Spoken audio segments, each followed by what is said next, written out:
Hey guys, welcome to Retro Media Talk Podcast. Today we got on the line Bonsai. Yes, Steve Lago is on. Steve Lago and I am Steve Montgomery, and we're gonna cover a film that is very close and personal to me. It's one of my favorite films. Anyway, the film we're gonna cover today is Brandon Lee's The Crow. This is a film that was released in 1994 and almost did not see the light of day due to the tragic death of Brandon Lee on the set. They almost shelved it, but thanks to Brandon Lee's fiancée and mother and I believe sister, they all pulled together and really wanted them to finish the film in Brandon Lee's honor.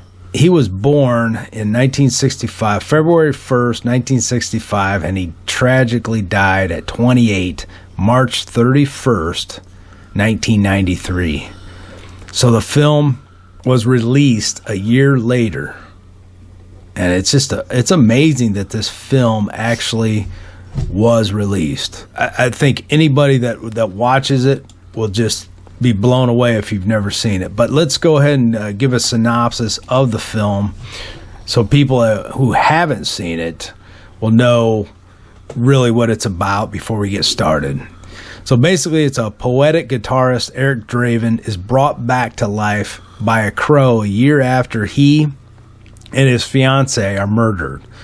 The crow guides him through the land of the living and leads him to his killers: knife thrower Tintin, drug addict Fun Boy, car buff T-Bird, and the unsophisticated Skank.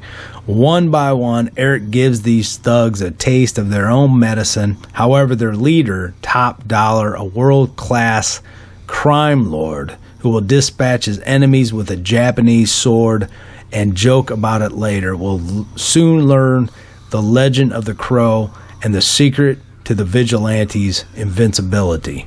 Basically, it's from a comic book, and it's a perfect, revenge film. And actually, James O'Barr, who wrote the comic book, he wrote it because I think it was his fiancée got killed by a drunk driver, and to deal with his pain, he created the Crow comic book, and that's what started it all. So, Steve, when was the first time you saw The Crow? Did you see it in the theaters? I didn't see it in the theater, but I did see it. It had to be late 94, maybe early 95. I remember I ordered it on pay-per-view when you would do that. Oh, yeah, pay-per-view. So I saw it on opening night with a friend of mine named Matt Dameron, and I think we had a couple other friends with us, but I don't remember who. When we heard about this film being made, we were so pumped up about it. When we got the news that the accident happened, I mean, it was just like, it was devastating. Do you remember hearing the news when it broke? Yeah, for sure. I remember it, and that's probably the main reason that I even heard of the movie, because I hadn't really heard about The Crow, the comic book at that point, and I didn't even know they were making a movie, obviously, about it. But then, of course, when he got killed on the set, then all of the theories about how his dad got killed, they were like, well, maybe it was related to, his father's death, with the Chinese mafia or whatever, Yeah. So there was all those rumors swirling around, which actually, probably drew a lot of attention to the movie that maybe people would not have went and saw it. I mean, if he would have lived, right, would the movie have been as popular as it is today? Well, I know Brandon was signed up to do 2 more films. The sequels, I don't even watch. But they're horrible. Yeah, he was signed up, and he was so proud of this character, and he was so proud of the film that he was making. And it's just, it's so weird and so eerie because if you go into special features and listen to his interviews, he's talking about, you don't know when you're going to die and blah, blah, blah. Yes. And it's so eerie. When he's talking about this film, he's talking about death and all this stuff. It sends chills down your spine. And the fact is, they were almost done filming it when this tragedy happened. One thing, when I remember this happening, and we went on opening night, and by the time the lights came on, it was a packed theater. But I had tears in my eyes. I really did. But there were so many rumors like, this is where he got shot. This is where he got shot. There's so many rumors. Like, when he stood on that table and they're all shooting him, hundreds of times. That was always the thing that I heard where he died, but it wasn't. Didn't even show. They never showed the part when he actually got shot. That was all. That was all removed. The police had took that footage. There's talk that the footage got destroyed, whatever. But it was actually in the scene where he comes in and his fiancee's, being attacked by the thugs. He comes in, and then Fun Boy, yes, Michael Massey, he actually shoots one shot and hits Brandon. Now, when I was reading the Crow book, a very excellent book by Bridget Bias, I guess, the story behind the film, they go in detail about what happened and the investigation and how messed up Michael Massey was, because there was different things. Michael Massey was given direction. Now, don't point the gun directly at Brandon, just because they were filming at an angle, so you didn't really have to point it directly at him. It was off site. That's what they usually do in movies. They, it looks like it's pointed to him, but it's right off to the side, just in case, right? But what happened was there was a part of a bullet fragment that got stuck in there, and ALEX Proyas, the director, wanted a full-blown blank. So they had to put a lot of gunpowder in there, a full charge, because he wanted smoke coming out of the barrel and a good recoil shot. Uh-huh. So if it wasn't a full charge, that it wouldn't have gave so much power to shoot that fragment. So what happened was when they shot that scene, it just happened to be, the perfect tragedy. Like it, he wasn't supposed to point it at Brandon, but he did, and it hit him. And when he was supposed to fall forward, but he fell backwards, and they were like, "Oh, Brandon's just, he's just acting, He laid there for a little bit before they realized something was wrong. When they did discover something was wrong, they thought maybe the squib had knocked the air out of him or something. Yeah. But then they saw a little entrance, little cut in his shirt, and then they realized, but they didn't know. And what was happening was this fragment had cut through like the organs or something, and he was suffering a lot of internal bleeding. And it was crazy reading this story. They all went to the hospital, the cast. I don't know why I'm going over his death right now, but I guess I guess we might as well just get it out of the way. They stopped the bleeding and fixed his aorta. Gosh, I can't even speak. Aorta, yes. And but he was still not doing good. And I'm not exactly sure how long he was still alive, but I believe his fiancée got there. One of the sound guy was a very religious guy. And they asked him to lead them in prayer, and I guess the whole cast, or most of the cast that was there, they were praying, and then some people even went to a chapel and stayed there. So it became a very spiritual thing, trying to save Brandon's life. So when I was reading all this, it gave me tears. I was like, wow. I mean, this was a powerful film. You know, it has there were some other, kind of tragedies that happened on set too, but to know that he died making this film, you realize, our number can be up anytime. Right. And to enjoy life and to do what you can, to make it more positive every which way you can before your number's up. And it just happened to be this movie was going to be his last movie. And it's nuts. Did you see any of Brandon Lee's previous films? Because he was only in a few. I saw Rapid Fire. Rapid Fire, exactly. I love that film. And the reason I love that film, it's just a good action flick. Do you remember the song in the credits? No, I haven't seen that movie in so long. Well, that was the first time I heard Hardline. Remember Hardline? Yes. You know Hardline. Yeah, there were actually 2 songs from Hardline on Rapid Fire. It was Can't Find My Way and I'll Be There from their Double Eclipse debut album. I'll Be There was in the end credits, and Can't Find My Way was a ballad track that was actually in the love scene in Rapid Fire. So there were 2 awesome songs from Hardline that were on Rapid Fire. I think it's a great film. But then he was in Showdown in Little Tokyo with Dolph Lundgren. Yeah, I never saw that one. Yeah, that was a fun movie. And then there was Laser Mission, which I've never seen. That was like a B-rated movie. You know what? I have seen that one. I got it like in a budget bin. You did? Budget bin. Yeah. Yeah, I've got it floating around somewhere. But yeah, wasn't filmed very well. Yeah. And it was pretty cheesy. Yeah, I bet, man. But isn't it weird though that did Bruce Lee died at 33 maybe? I'm thinking. And he died at 28. That's just weird. So close together.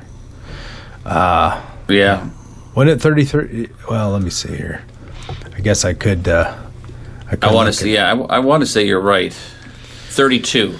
32. Wow. It's just amazing, man. Both guys, though.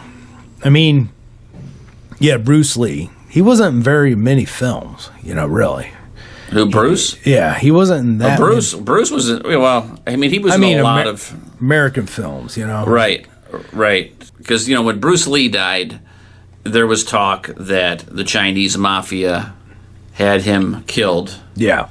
There was also the rumors that he was in a fight to defend his right to teach to white people, and that guy gave him one of those secret, kung fu touches. Yeah, right. That would basically, it would cause you have organ failure or something. Yeah. It was like one of those touch punches. So they, there was all embroiled in that it had his death wasn't just because he smoked some hash or something, right, or marijuana. That the Chinese mafia, had something to do with it. And then when Brandon died, people were, the rumor was that they they had something to do with his death, just as as extra measure for him going against them. Because when you look at the details, right, there was a piece of the bullet fragment lodged in the gun. Somebody should have checked that, right? But somehow it got overlooked, and then he gets killed on set. They did a police investigation, and with the police investigation, they basically said it was negligence, right? But were the police going to determine it was a plot by the Chinese mafia to kill Brandon Lee? That was never gonna be said, even if it was. I mean, how are you going to prove something like that? Right. So it was always going to come out as negligence or something to that effect. But there was a bunch of accidents too. Yeah, there were that happened on the set prior to that, and so people were saying that the film had a curse because of what Bruce Lee had done, in his life. So it's pretty crazy, for sure. I mean, when I was looking at Bruce Lee's movies, because I have like 5 of them in a set or whatever. So here's a list, all right? Enter the Dragon, which is probably his most... That was his like breakthrough role. in America, yes. Yeah. Then there was Fist of Fury. Awesome. The Way of the Dragon. The Orphan. I don't even know what that is. Never heard of it. It's 1960. The Big Boss. Yes, that's awesome. Yeah. And I don't know. This one's in a different language. An Orphan Tragedy, I guess it's supposed to say. Marlowe. Game of Death. Another one. Awesome. Yeah. The Green Hornet. Yeah, he was in the Green Hornet TV series. Yeah, that's it, yeah. So going back to The Crow. Yes. Alex Proyas. I thought it's so amazing that they got everything right in this film, to me. I like the way they took out all the greens and the different colors and pretty much left it was black, and the reds were really vibrant. Because I like that whole gothic look. Right. And I don't think this guy did everything right to make a gothic film. The way everything was shot, I did not know when I was listening to the audio commentary, freshen myself up with The Crow, instead of watching the whole movie. Like as many times as I have, I listened to the audio commentary by the director, and he stated that they didn't use CGI in the movie except for maybe the wounds healing. Remember when they healed itself?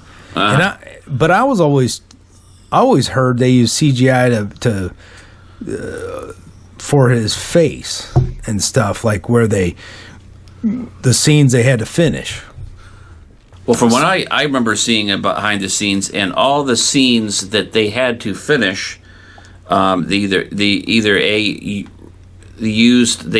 took him digitally out of another scene and reused that scene, or they always had an actor where he was like looking down, or his hair's hanging on his face, and so you wouldn't see it. But I don't think they ever did anything with like putting his face on another actor. Yeah, so I think that was all rumors. The scene where the girl, I forget her name, Sarah comes walking in the old apartment, and she's talking, trying to, Yeah, that's not Brandon Lee. But yeah, you're right. That was finished without Brandon. And that must have been hard for that young girl to do after that whole ordeal of him dying. She has to go into this,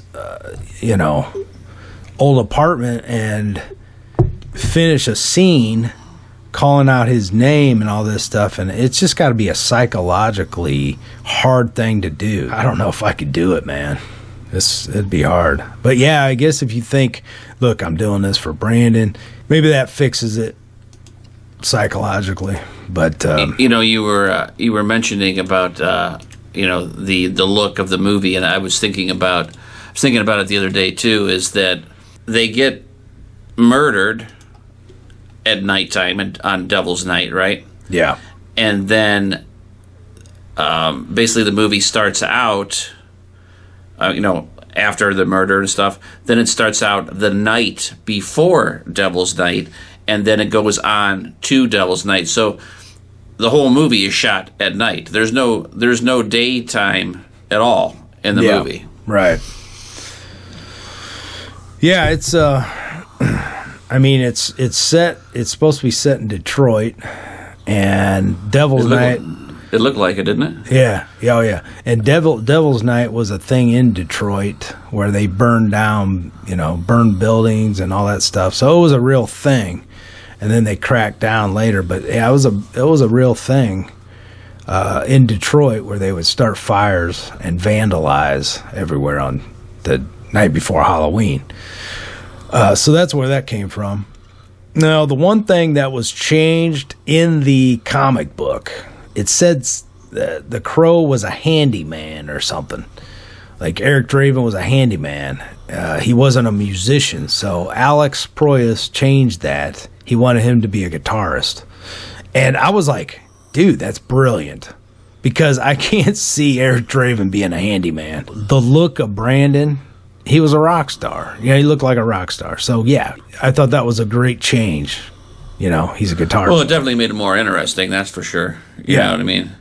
Yeah. But it would have worked, you know. Yeah, I just like the look of Brandon, you know, like, you know, the long hair, the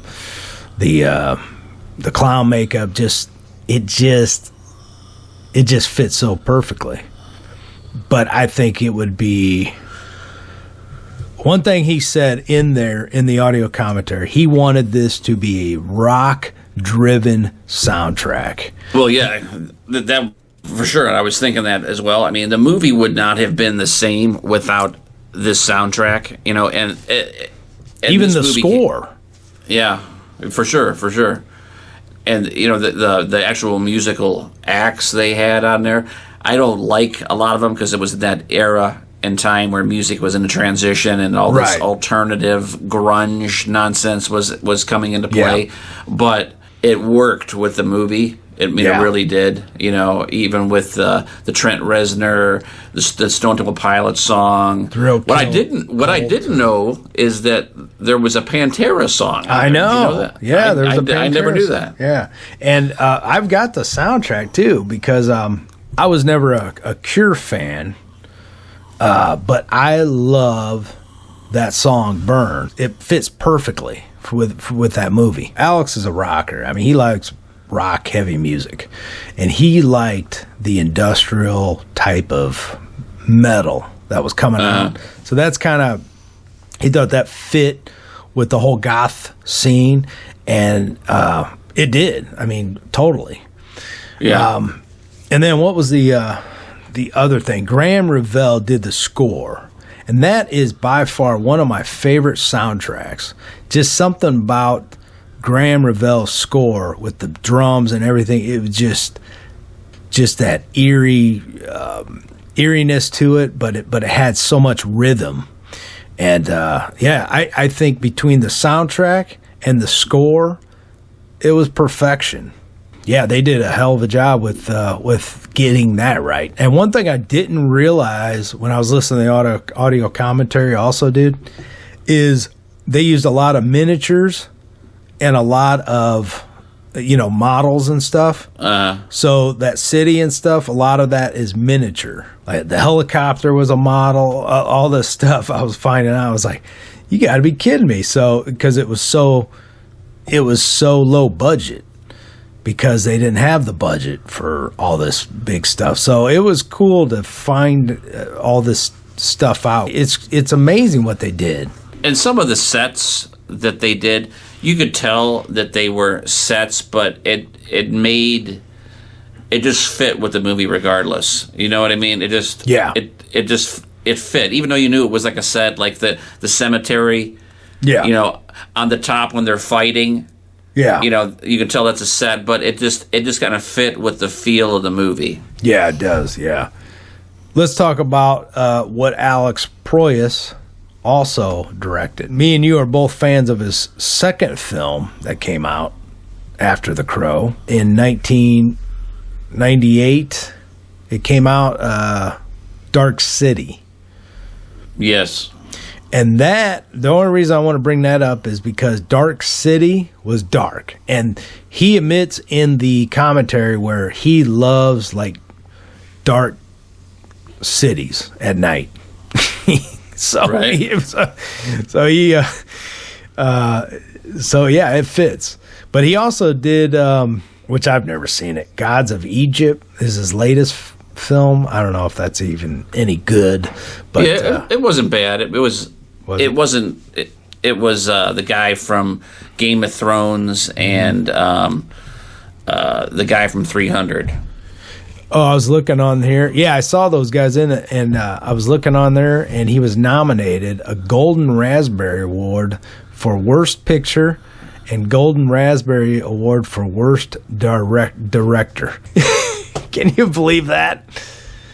But in Dark City, he was nominated for a Saturn Award for Best Director and a Saturn Award for Best Writing. And he also won a couple other awards on Dark City. And he was awarded a Saturn Award for Best Director in... Oh, he's nominated, I guess, for The Crow. Oh, he did iRobot? Is that right? I didn't know he did that one. I wasn't a big fan of that. Oh, yeah, he did direct that. Okay, all right. But I did like that movie, though. All right, moving on. Let's see here. The people they were discussing casting before Brandon was brought up. One was Christian Slater, which I think would not have worked. They were thinking about casting, get this one, John Bon Jovi. Now, I don't know if it was the guitar thing. I don't know, but that was a very odd choice. And then the other one, which Johnny Depp. Yep, Johnny Depp, which may have worked. I don't know. I mean, he had the look, but I don't know. Yeah, but nothing would have been better than Brandon, in my opinion. No, I mean, it was the right pick. You needed somebody that kind of had some athleticism. Had some. Obviously, he had some martial arts background. So for these fight scenes, it looked really good. You know what I mean? Yeah. Prior to this movie, he actually used to be a fight choreographer for other movies. So. Oh yeah, I didn't know that. Yeah. Cool. So he knew how to do it. Okay, so ALEX Proyas, I believe that's how you say his name, but he filmed a lot of music videos before this. So when you're watching the film, there's a lot of flashes and a lot of, it's really a modern look, but there's a lot of video type of fast takes and stuff, like flashes, and it almost looks like almost like a music video in parts, so he had a lot of experience with rock videos and different things like that. So I thought that added a cool look to it. Films are always, I guess, filmed out of sequence, which I think would make it hard to keep track of everything. But it was good in this case, though. It was excellent, yeah, in this case. But it's just weird. How do you keep track of everything? He was talking about that, too, because, you got to keep track of, like, really meticulous things. That's probably why there's a lot of mistakes in movies, because, if I think he said there was, like, maybe 20 or more jackets. If you're putting that trench coat on, near the beginning, but you had shot a scene where he gets all shot up, you got to make sure you're not using the coat where it's got shot up, first. Right. So it's to me, that would be a lot of complications. I don't know why films aren't shot in sequence. I think that would make it more easy. Well, I think they pay somebody literally to keep track of all that stuff. Yeah, they do it because of scheduling with people and locations and different things like that. So that's why they do it. So it makes sense, probably money-wise, for the studios. Yeah. And did you know where it was filmed? It was filmed in, like, North Carolina or something? Yeah. I didn't know that. I was surprised. I was like, wow, that's weird. I think back then, and possibly still today, but, like, a lot of those states, like North Carolina and, like, Georgia, they have, like, big tax perks. Yeah, for production companies to go film there. Mm-hmm. Because they want to get like industry kind of going in their state, so they give movie companies, just like back in the 90s, everything was big to be filmed in Canada. Yeah, right. Well, there's a lot of TV shows, like CW shows and stuff, like that were shot in Canada. Like Smallville, that was shot in Canada. Supernatural. It doesn't really matter anymore. You know what I mean? Like we had some big movies come down and film in Cleveland, but it's like, they don't need to do that anymore. The way movie magic is now, you don't really need Yeah, true. You could film a movie anywhere. You know what I mean? Yeah, Brandon Lee's death was investigated by the North Carolina Occupational Safety and Health Administration. They decided to fine Crow Vision $84,000, the largest fine ever levied in the administration's history. The penalty included $70,000 for having live ammunition on the set, $7,000 for not checking the gun before it was fired, and another $7,000 for the gun being aimed directly at Brandon. Crow Vision appealed the fine, and ultimately it was reduced to $55,000. Once the police had decided that there would be no prosecution, Crow Vision settled the civil lawsuit, which Linda Lee Caldwell, which would have been Bruce Lee's wife, former wife, Brandon's mother, I guess I should say, Right. had brought against the production. After 2 days of negotiation, a confidential but substantial sum was paid in full settlement of Brandon's death. Well, you can bet there was some money paid. I heard it was like $3 million. $3 million? That's it? Gosh. Yeah. Well, same thing. I mean, is $84,000? I mean, they didn't even pay that. Was that enough for their negligence? Not even. No, that seems like a drop in the bucket. I mean, yeah, and then they appeal it. That's pretty shitty on their part when you think about it. Yeah, you're responsible for killing somebody, and then you're going to appeal it because $84,000. I mean, you drop millions and millions and millions to make a movie, and you're complaining about an $84,000 fine. I mean, it's kind of ridiculous. Yeah, I wonder what that movie now has made. It had to gross like a huge amount. Okay, here it is. It grossed $94 million. It also grossed $94 million on a $23 million budget and attained a strong cult following. Well, we know that. Right. So we don't know how much it grossed. That was just box office, $94 million. So I guarantee you with the DVD and Blu-ray sales, it's grossed a lot. Which I am surprised, though, there hasn't been like some kind of big special. I mean, the DVD has a special. I guess it was collector's set or collector's edition. I'm surprised they haven't did some kind of director's cut or something, extended with a lot more special features. I'm really surprised they haven't, because some of these movies, man, they just keep pumping out new editions, But The Crow has been pretty steady at just what was on the DVD. And it just got, whatever's on the DVD got transferred to the Blu-ray. Nothing extra, I don't think. Yeah, I mean, they might not have anything else. You don't got your DVD close to you? No, it's upstairs. Yeah. Unless that ALEX Proyas audio commentary wasn't on the DVD, I don't know.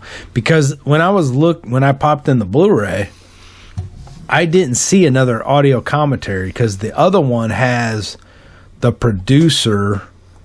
The DVD has the producer and another guy, I think, on there. And when I popped in the Blu-ray, it had the audio commentary from ALEX. So unless they dropped the one commentary and put just ALEX on the Blu-ray. That could be. I don't know. Because I did not see it on the Blu-ray, the other audio commentary. Hey guys, we got a special coupon code for our listeners. The coupon code is RETROMEDIA. RETROMEDIA. And you can get 30% off over at 80stees.com. 80stees.com. Guys, they got t-shirts and hoodies from all kinds of different categories of the 70s, 80s, 90s, and 2000s. You got 80s movies, 80s cartoons, 80s music, superheroes, 80s TV, fantasy, wrestling, 90s movies, video games, 70s movies and TV shows, 90s TV shows, 90s cartoons, 2000s movies. You got holiday and Christmas, and this is the perfect place to spend your money on great quality apparel. And the best is you get 30% off by using our special coupon code at checkout, Retro Media, over at 80stees.com. When you watched The Crow again, were your feelings the same? Or was it different, or what? No. I mean, I love the movie. I haven't seen it in a couple of years, but it keeps your attention from the very beginning. Like I said, it's really just like a captivating movie, and like I said, the atmosphere is it's really cool, and. As you watch it again and again, you catch things that you didn't catch before. And I didn't really catch anything like I missed something, but there's some really cool scenes, like when he is hunting down Tintin. Yeah. The guy with the knives. Mm-hmm. Remember, he's laughing, doing that crazy laugh and stuff like that. And then he drops off the top of that building into that garbage pile. Yeah. That's a great like shot of him just falling down there and then just laughing. And the whole the throwing the knives back and forth, type of a thing. It was pretty cool. There's a lot of good scenes in there. The only thing I didn't like is, remember that part where they're playing that Trent Reznor song, and he's running across the rooftops. Yeah. Mm-hmm. And it's all pretty cool, but then there's a point where they do like this matte shot where, he's making this long jump, and it's a totally bad special effect. Do you know what I'm talking about? You know that scene I'm talking about? I didn't pay attention, but I'll have to check that out again. But for the most part, the special effects, for what there wasn't a whole lot, really, but... Yeah.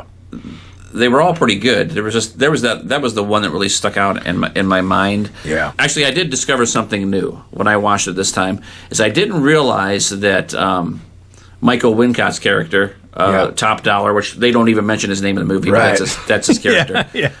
But his bodyguard is the Candyman. Dude, I didn't realize. I didn't either. I was going to say the same damn thing. I was like, wait a minute, that's Candyman. And I didn't recognize him, I think, because he wasn't as thin as he normally is. He looked kind of like big and stocky. Well, he had those glasses on. I didn't even put two and two together either till now. That's crazy. And I was watching the movie, and I was like, is that the Candyman? I had to wait until the credits to see if that was him. Yeah. But it was a Candyman. But I noticed something I never noticed with the cast members. Is T-Bird is actually the guy from The Warriors, one of my favorite other, like, kind of unknown movies. Well, it's a cult classic. Right. But a lot of people haven't seen it, but it's, a lot of people love that movie, but it came out in 79, but that's The Warriors guy, David Patrick Kelly. And he had a goatee, and I didn't recognize him till I was listening to the auto commentary. He was saying, "Yeah, we knew David Patrick Kelly from the Warriors," and I'm like, "Oh my gosh, that's the Warriors guy that goes, Warriors, come out and play it." I'm like, "Oh shoot, man, that's him." But that was pretty fun. But pretty funny. And he usually plays like a creep. Usually. Mm-hmm. Yeah, you got certain actors that they can't play anything else. They just got that look, He was also in Commando, remember? Oh, Commando. No, I don't remember, but I love that movie. He was in Commando, and there was something else that he was big in. But he was like, remember in Commando, he's like, remember, Sully, when I said I would kill you last? And he goes, I lied. And that's him. Yeah, that was his... Shoot, I'm going to have to check that out. Yeah. I haven't seen it, dude, in so long. Yeah, I don't have that one on Blu-ray. I got a DVD somewhere, though. So I'll have to check that out again. Because I used to love that movie. But, I loved all those action flicks. They were just fun movies. Yeah, I loved the scene with David Patrick Kelly, T-Bird, when he finally gets caught and he puts him in the car. Yeah. And, he's duct taping him and he goes, wait a minute, I know you, but it can't be you. He's like, you're dead. He's like, you can't come back. You can't come back. And then he starts doing that. He says that quote. He's like, and the devil stood and thought how horrible goodness was. That's like an awesome line. It is, yeah. And when he throws that like grenade in his lap and then puts the car in drive, and and it's cool because as it's going down the pier, Brandon kind of just gives him like the little wave. Yeah. And then he blows up. And then when he lights the crow, where it Brandon lights it and that big fire crow, yes, symbol. That is actually real. They actually explain that they cut a groove in the, I guess, concrete or something, and then filled it with like fluid or something. Yep. I thought that was pretty cool. Yeah, no, it looked good. Another thing we didn't talk about is that, Ernie Hudson. Oh, Ernie Hudson, classic. Plays Officer Albrecht. I love him. He's a great actor, and he's got one of those voices too. He has like the perfect voice. Yeah, you know what I mean? Yeah. I mean, he should be all over the place instead of Morgan Freeman. Ernie Hudson has got an awesome voice, but whenever you see him on film, he's like, man, he just seems like. Cool. He's like a really nice guy.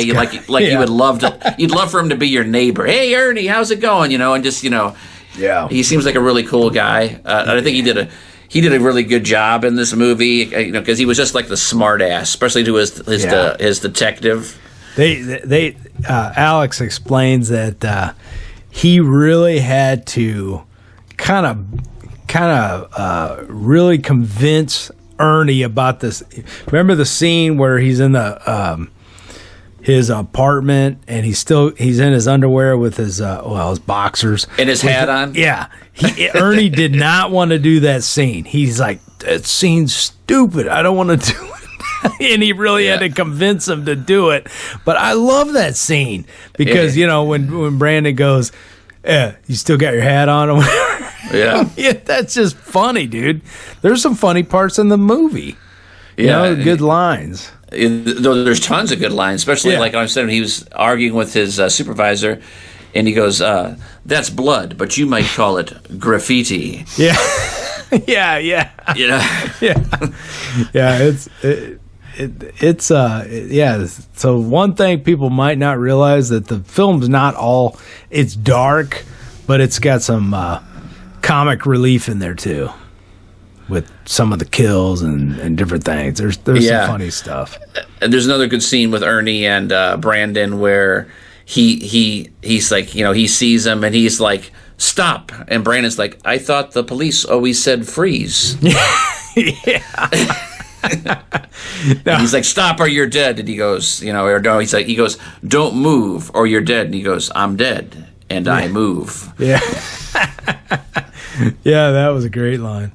And my favorite like scene / quote is when he finally catches up with Skank. Oh, I know, Skank, man, he is a nut. And I can recite it, because he's like, "It's not a good day to be a bad guy, is it, Skank?" And he's like, "I'm not Skank. Skank's over there. Yes, Skank's dead." And he goes, and he's like, "You're right." And he throws his ass out the window. Yeah. That's probably the classic line from the movie, though. "It's not a good day to be a bad guy." Yeah, that is great. Thinking about Michael Wincott, right? He has that long hair. Yeah. I mean, I would almost bet, and it's probably not true, but I would almost bet that's the same wig that he wore in 1492, The Conquest of Paradise. Did you ever seen that? Yes, I did. And he's got that long black hair in that movie, remember? Yep. I was like, is that the same wig? He's got like the perfect, I don't know, bad guy voice. Yeah, that gravelly, just, yes. you know. He's got an awesome voice. Yeah. And he just looks like a mean... He does. He looks like a very mean, evil guy. He really does. And I heard he's like super nice. Another good character was Gideon too. Gideon was funny because he was so pathetic. Yeah. Yeah, definitely. And he had a lot of cool lines too. And remember when Tintin's in there and he's like leather purse. Oh yeah. And he just berated him. I can't think exactly what he said, but the scene when Brandon comes to the pawn shop looking for the ring, and when he's like terrorizing him, and then Brandon disappears, and he's looking around, and then he comes down from the rafters and punches him in the face. Yeah, remember that? He died too. He died. I believe the same year Michael Massey died. And I guess we should talk about that. So Michael Massey, fun boy, the guy that, did the fatal shot against Brandon. He died of, I believe, cancer, maybe? 2016?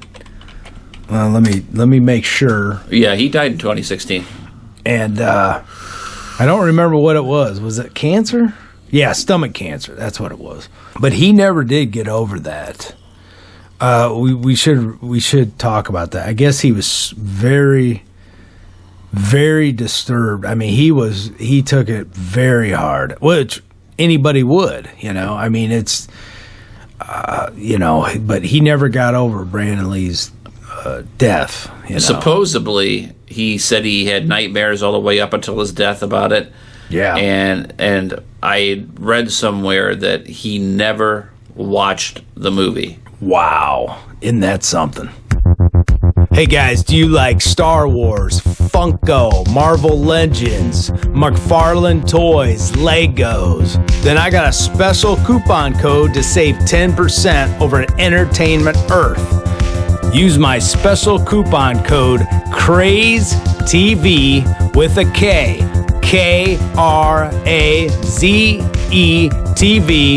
to get 10% off at entertainmentearth.com. Entertainmentearth.com with coupon code CRAZETV with a K to save 10%. Have you heard of actors that will not watch their films? I have. And I can't think of anything, but yeah. I think I could be wrong on this. I know Shatner says he doesn't watch any of his stuff. I thought Johnny Depp said he don't watch his either. But I could be wrong on that. I don't know. I mean really though, do you really want to watch your own movies? It seems kind of like... Yeah. Yeah, I want to learn, like, hey, do I look better than I thought on there, Well, maybe you skim through it. I guess generally actors do go to the premiere, right? So they do see the movie at least once, but are they sitting there at home and just popping in the DVDs constantly and rewatching their work? I don't know about that. It's even like a lot of musicians don't even listen to their own music. Yeah, true. Yeah, I guess Johnny Depp does say he doesn't watch. I can't stand watching myself. If you're not in it, you should see it, Depp said chuckingly. But yeah, he doesn't watch his own movies, I guess. That's weird to me. I'd at least watch, because you probably can't tell how it's going to turn out, when you're there. You're like, this movie probably doesn't make sense if you're filming all these, out of order sequences and in front of a blue or green screen, and it's like, I want to see what happens. I want to see what it looks like. Right. It's just strange. Oh, it looks like Johnny Depp ran out of his Pirates premiere. Has only watched one film since. So he's watched one film since Pirates. Oh gosh, that's weird. But anyway, he's a weird dude. I know he got weird. I don't know what's wrong with him, but do you think? I do like his cologne. I didn't even know he had a cologne. Yeah, but did you say that he got weird? That guy has been weird from day one. You think so? Way back in the day. I mean, think of all the movies he made. They're all these weird movies. Everything from Cry Baby to Edward Scissorhands to. Well, I'm talking way back when he was in the, that high school series. 21 Jump Street. 21 Jump Street. Yeah. Well, that was like his break, and then right. But I think he was, I guess, semi-normal, but he was written that way. But then he only seeks out like weird movies. You know what I mean? Think about it. He hasn't done like a normal movie. He's done Willy Wonka and all these weird oddball movies. I think the only movie that I remember him making like normal is that one where he made with Angelina Jolie. Nightmare on Elm Street. He was that was his first film, right? Yeah, he didn't have much of a role in there though. But I mean, right? Did he get stabbed in bed or something? Yeah. Yeah. What was that? Well, Nick of Time. That was kind of all right. That was a semi-normal one. Christopher Walken. Whenever he does a normal movie, I don't think they do good. Yeah. I think people are expecting. He made Dead Man. You ever seen Dead Man? That black and white one where he's like I never saw that one. No. It's actually pretty good. It's weird, but it's weird. You know what I mean? Wasn't that From Hell about Jack the Ripper? I've never seen that. Was that any good? It's pretty good. It's like, but it's another weird one. Yeah. It's like it's something typical that you would expect him to be in. I did see Blow. He was in Sleepy Hollow too. Yeah, I never saw the whole thing. It's pretty good. Sleepy Hollow and what's the other one you just said? The other horror movie, the Ripper one. That was pretty good. And then Blow. Wasn't that his big? He got rated for something on that, I thought. That was a pretty big hit. Yeah, that was pretty big. Oh, Once a Time in Mexico. That was a good movie. Remember that one? Yeah, wasn't Antonio Banderas in that one too? Yeah. More of a... I just don't really take him serious, like as a serious role. I'm just so used to him being in quirky roles. Yeah, I think when he gets with Tim Burton, he does weird roles. And he loves Johnny Depp. No doubt about it. Johnny Depp was in that Public Enemies. I forgot about that one. That was a normal movie, and that was really good. I just watched that not too long ago. That's a really good movie. He did a really good job in that. Yeah, but I mean, it seems like all his weird movies, like, you said Edward Scissorhands, and what was the other ones? Really, like, odd movies. Charlie and the Chocolate Factory. Those are all Tim Burton. Yeah. And, I don't know. Finding Neverland. I haven't seen that one yet. Yeah, that one's pretty good. It's about the guy that writes Peter Pan. Okay, yeah. So I guess he has made a few normal movies. It's just that they're just overshadowed by all the weird ones. Yeah. Like Corpse Bride, he was in that one, which I haven't seen, but... It's like an animated type movie, so I guess does that really count? I don't know. Oh, look, Sweeney Todd. That was Tim Burton. So he's been a lot. Oh, that Terry Gilliam, the Imaginarium of Dr. Parnassus. I don't know how you say that. But that guy, Terry Gilliam, he's kind of a weird director. Alice in Wonderland, another Tim Burton. So he's been in a shitload of Tim Burton movies. Dark Shadows, Tim Burton. So him and Tim Burton got like something going on. So it looks like the girl, and we had talked about it, but the young girl. Yeah, she. Yeah. You're right. She had to return to the set in order to film that last scene with a body double, and then after that, she didn't appear in another film until 2009. Whoa. And pretty much it looks like all of the movies she's in are almost like horror type movies. Really? Huh. Yeah. So I wonder if that had something to do with her doing those type of movies. Maybe she's like was affected by death or something. Right. I don't know. Wow.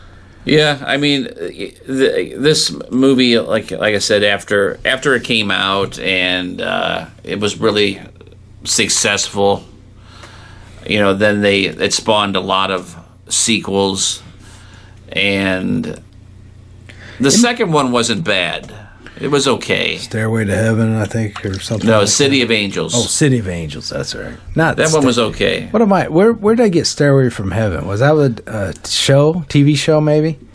Well, there was one with Edward Furlong in it too. That one was absolutely horrible. God, I wouldn't even try that. Whenever I saw the sequels, like a crow coming out, and they had short hair, I would not.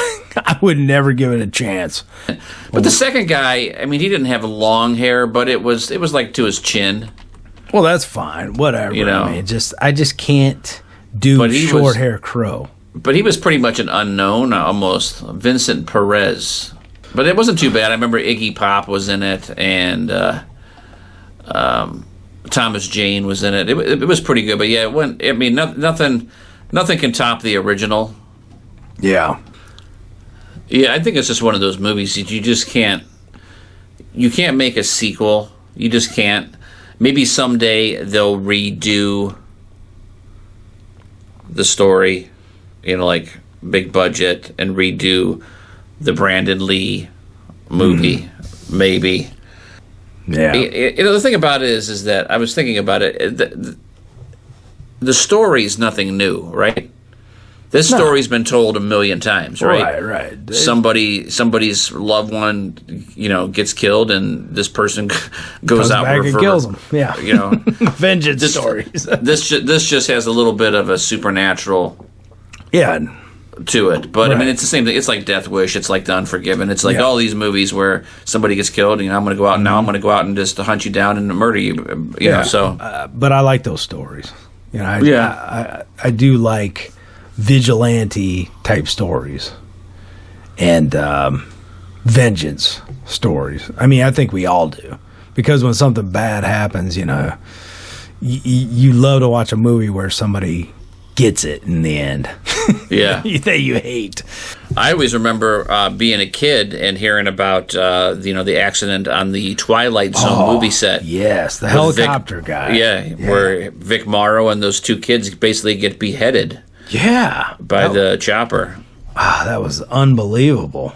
And so I mean, there's been a lot of tragedies on sets, but and there always will be, you know what I mean? It's just whenever you have humans responsible for duties, there's always going to be somebody that slacks off, that rushes, doesn't follow procedure 100%, and I mean, it's going to happen. It's always going to happen. As much as we say, people are going to learn, and it's not going to happen, and the movie industry is going to institute these. No, there's always going to be accidents. It's just always going to happen. You would never have thought that would be repeated after what happened on The Crow, and then that happens with Baldwin, and it's like, how could they be so stupid?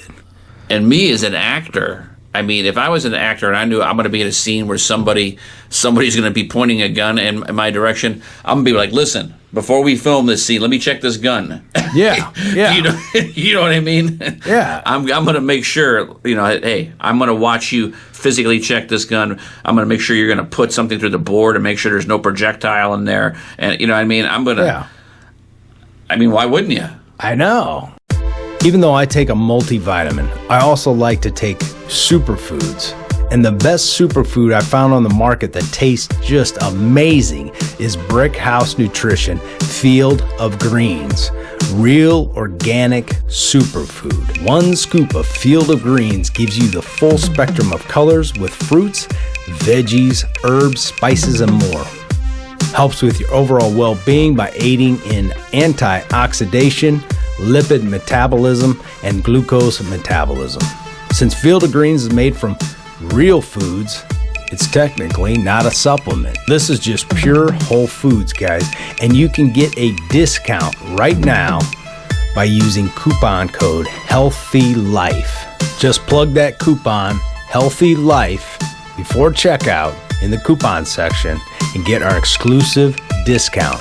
You have to try Field of Greens from BrickHouseNutrition.com.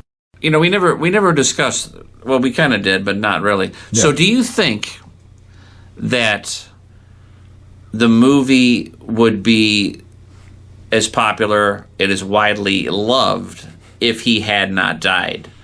Do you know what I mean? Do you think it would still be held in the regard that it is? You know, because there's a lot of times, like when a celebrity dies, you know, like when Eddie Van Halen died, you know, the record sales for Van Halen were like, you know, top of the charts again. You know, Kurt Cobain dies, right? And then Nirvana is like, you know, immortalized. Oh, that they're such a great band when they really weren't that great a band. But you know what I mean? So sometimes when somebody dies like that, it pushes things to a level that sometimes isn't accurate, right? Right. You know what I mean? I mean, you can't watch the movie without the whole time you're thinking about Brandon Lee, that he died. You know, he died in this movie. With his death, it pushes The Crow to a whole new level, and it should, because that was his last picture. That was his breakout role. Of course, that pushed it to a whole new level. But I think it's still a great film. But yeah, with him dying, it just makes it.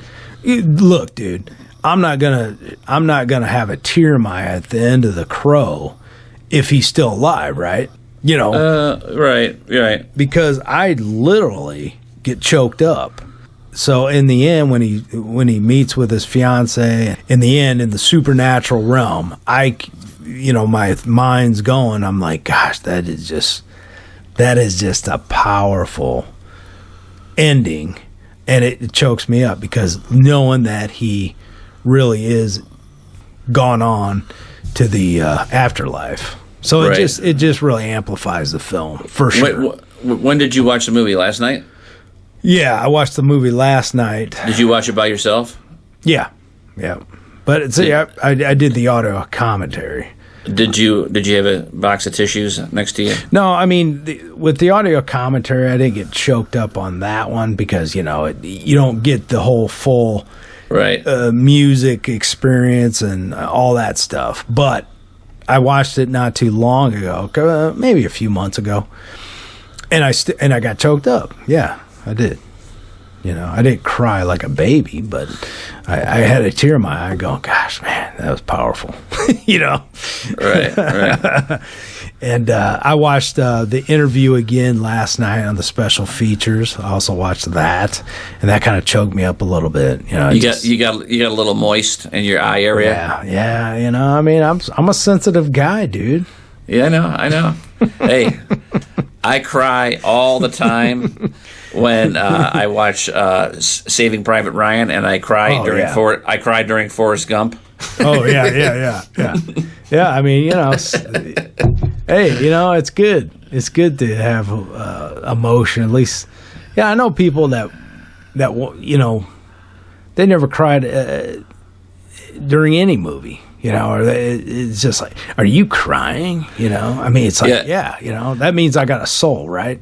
Yeah, I remember I went to opening day for Saving Private Ryan. I couldn't wait to go see it, and I remember I went and watched it, and you know, at the end, you know, at the very end of the movie where he's an old man and he's at the cemetery. Oh yeah, and he's like, "Am I a good man?" You know. Yeah. And I started crying, and my girlfriend looks at me. She's like, "Don't start crying in the movie theater."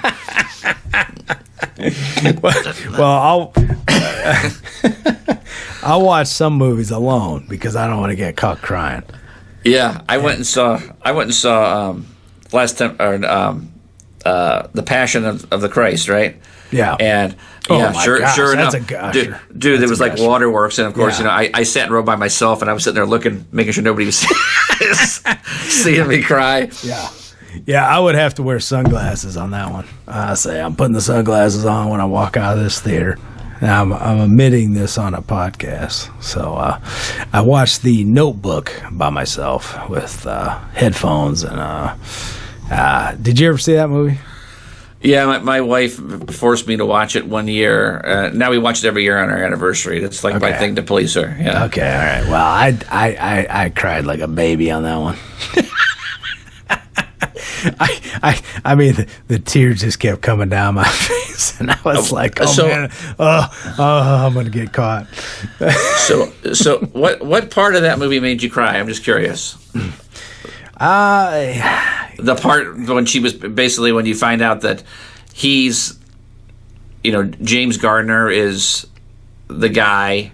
And the lady's his wife, and she's got dementia, and she doesn't know who the hell she is. Yeah, I mean, of course. I mean, the movie's just, I don't know, it hit me hard. Have you ever watched it with your girlfriend? No. You've never watched it with your girlfriend? No, I watched it by myself. Has she ever seen the movie? No. She's never seen the movie? No. Oh, my gosh. Yeah. I mean, that's usually every woman that you ever talk to. Right. They're like, oh, my God, I love The Notebook. It's one of my favorite movies. And I tell you another movie I cried at. What was that? What's that? Race for Your Life, Charlie Brown? No. What's that song, man? What's that Mercy Me song? If I Could Only Imagine? Oh, yeah, dude. I cried like a baby on that one. That was a hard one. That was a hard one. That was a good movie. You know what's kooky about that is that I didn't like... I just couldn't listen to the songs. I don't like that kind of music. Right. You know what I mean? Right, my wife's like, "Oh, I love the song. You got to listen to it." I'm like, "I don't want to listen to it. I don't like that kind of music." Mm-hmm. And then we got the movie on Blu-ray as a gift, and I watched it, and I said, "Well, this is a really good movie." And now, like, I secretly will play the song in my car, and and literally I'll cry every time I hear the song. I know. I can't listen to the song unless I want to tear up and have an emotional response, because that song is moving. It is a moving song. It is. And so, we've revealed to the audience that we got a sensitive side. A sensitive side, and we're I guess big babies. Yeah. But no. I'm glad I'm glad I'm not the only one that cried to it. Oh, dude. I mean, I put that song on. I'm tearing up. Yeah, tearing up. I know. I gotta make sure I have no tears on when I pull in the drive. I'm like, oh my God. Yeah. So many tears. Yeah. But anyway. Yeah. I cry every time I watch Superman too. Yeah, well, we talked about that. Yeah, I cried during that, and you know what? I always found it was I always thought it was hilarious. My mom was a huge Star Trek fan, if you can believe it or not. Oh wow! And Star Trek II: The Wrath of Khan, where where Mr. Spock dies in that radiation chamber. Yeah. My mom would sit there like a blubbering idiot when really when Mr. Spock would die. Yeah. Oh wow! So it's great. It's crazy what certain things and certain movies will make people cry. Yeah, I know it is. We really appreciate you checking out this podcast. Go watch The Crow. Awesome movie. Check us out on all the platforms. I know we're on a few more platforms now, so we're on the staple ones like Spotify, Apple Podcasts, Amazon Music, Tinder. Tinder again. You bastard. I knew you were going to do that. Red Circle, Anchor FM. We're on Stitcher. We're on and YouTube under Craze TV with a K. We are moving into October, so needless to say, we're going to be doing some themed movies, for the month of October. Yep. Thanks for listening, guys. We'll talk to you next time. Hasta la vista. All right, guys, I just want to leave you with this. Robert Zuckerman, who was the key photographer and still photographer on The Crow, wrote a poem expressing his feelings about Brandon Lee's death that I want to read to you now. And he has left us, yet in his absence, his presence is and shall be stronger than ever. For he is everywhere now, and he is inside of us.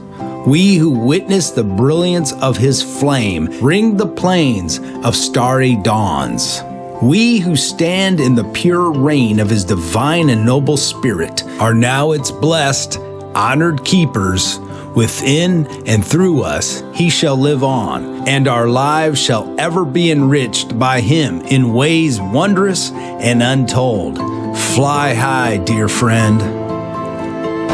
Because we do not know when we will die, we get to think of life as an inexhaustible well. And yet everything happens only a certain number of times, and a very small number, really.